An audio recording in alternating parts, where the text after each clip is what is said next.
सोहना के नागरिक अस्पताल से एक ऐसा मामला सामने आया है जिसने अस्पताल की सुरक्षा व्यवस्था पर गंभीर सवाल खड़े कर दिए हैं। देर रात अस्पताल के प्रसूति गृह परिसर में बने नर्सिंग स्टाफ रूम में एक अज्ञात युवक के घुसने और महिला नर्सिंग स्टाफ के साथ अभद्रता तथा अश्लील हरकत करने की कोशिश का मामला सामने आया है। घटना के बाद महिला कर्मचारियों में भय और आक्रोश का माहौल है। मामले की गंभीरता को देखते हुए स्वास्थ्य विभाग और अस्पताल प्रशासन ने तुरंत कार्रवाई शुरू कर दी है। प्रत्यक्षदर्शियों की मदद से आरोपी का स्केच तैयार कराया जा रहा है, जिसे जल्द ही पुलिस को सौंपा जाएगा ताकि आरोपी की पहचान कर उसे गिरफ्तार किया जा सके। वहीं महिला कर्मचारियों की सुरक्षा को लेकर भी कई बड़े फैसले लिए गए हैं। अब रात के समय प्रसूति गृह में पुरुषों के प्रवेश पर पूरी तरह रोक लगाने का निर्णय लिया गया है। अस्पताल में विजिटर रजिस्टर की व्यवस्था लागू की जा रही है, जिससे आने जाने वाले हर व्यक्ति का रिकॉर्ड रखा जा सके।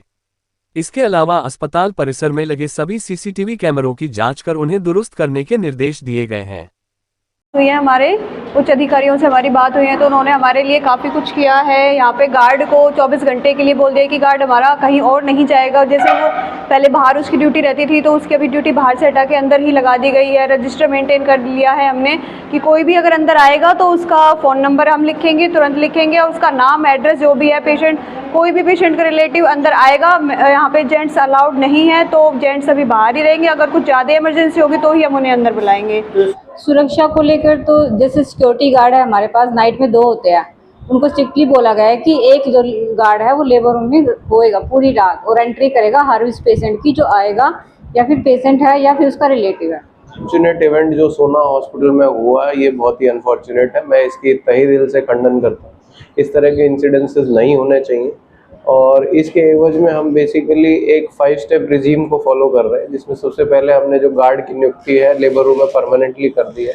लेबर रूम में हमारे 2 जाने के रास्ते हैं, जिसमें से एक जो रास्ता है, जो पिछले वाला रास्ता है, वो अभी रात के लिए परमानेंटली बंद रहेगा, और एक ही रास्ता रहेगा आने के लिए भी और जाने के लिए भी। उसके ऊपर हमने गार्ड पोस्ट कर दिया, और गार्ड को सख्त निर्देश दिए गए हैं कि जो भी पुरुष या महिला अंदर आएगी वो अपनी एंट्री करा के ही आएगी, चाहे उसमें स्टाफ हो, चाहे वो डॉक्टर हो, चाहे वो क्लास हो, चाहे वो स्वीपर हो, कोई भी हो, जो भी होगा वो अपनी एंट्री कराएगा। क्योंकि वहाँ पे जो आपकी जो पुलिस पेट्रोलिंग है उसको बढ़ा दिया जाए, क्योंकि प्रॉब्लम ये आती है कि जब भी हम सीसीटीवी कनेक्ट कराते हैं तो बंदर उसके वायर तोड़ जाते हैं। हमारे यहाँ बंदर बहुत है, तो इसलिए एसडीएम साहब को लिखा जा चुका है कि भाई बंदर के पकड़ने के लिए एक तो पिंजरा और दूसरा सीसीटीवी कैमरा। मैं आपको मीडिया के माध्यम से आश्वासन देना चाहूँगा कि 24 से 48 घंटे में आपके सीसीटीवी कैमरे वर्किंग हो जाए। भी जो है उसकी शिनाख्त के लिए एक स्केच हम लोगों ने किया है। पुलिस वालों को कहा है कि एक स्केच जो मेकर है वो उसको बुलाया जाए और उसके एवज में जो स्केच है वो प्रिपेयर कराया जाए, ताकि उसकी जल्दी से जल्दी शिनाख्त हो सके और उसमें कड़ी से कड़ी कार्रवाई हो सके। अस्पताल वह जगह होती है जहां मरीज और उनके परिजन सुरक्षा और भरोसे की उम्मीद लेकर आते हैं, लेकिन सोहना के नागरिक अस्पताल में इस घटना ने सुरक्षा व्यवस्था पर कई सवाल खड़े कर दिए हैं। राहत की बात यह है कि अस्पताल प्रशासन ने अब आरोपी की पहचान के लिए उसका स्केच तैयार करा रहा है, और वहीं महिला कर्मचारियों की सुरक्षा के लिए नए इंतजाम भी किए जा रहे हैं।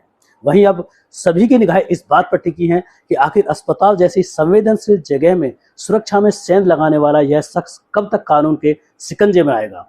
पुलिस आरोपी को कब तक गिरफ्तार कर पाती है, और भविष्य में ऐसी घटनाओं को रोकने के लिए सुरक्षा व्यवस्था कितने प्रभावी साबित होते हैं। नजर हरियाणा तक के लिए संजय राघव की रिपोर्ट।